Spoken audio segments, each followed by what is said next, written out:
জন্ম যেমন সত্য, মৃত্যু তদ্রূপ সত্য। যে এই জন্ম মৃত্যুর মাঝখানে একজন মানুষ তার নিজের জীবনটা পরিচালনা করে থাকে।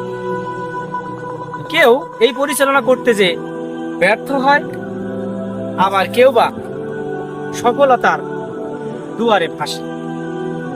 আমি যদি ব্যর্থ হই, আমার এই ব্যর্থতার গ্লানি কেউ কখনো নিতে চাবে না।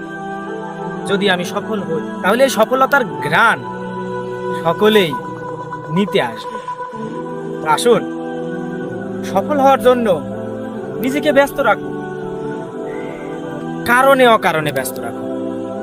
আপনি ওই এক সময় ব্যর্থ হয়েছিলেন, আপনাকে নিয়ে আপনার বাড়ির পাশের মানুষ, আপনার নিকট আত্মীয় স্বজন আপনাকে নিয়ে কটূক্তি করেছে।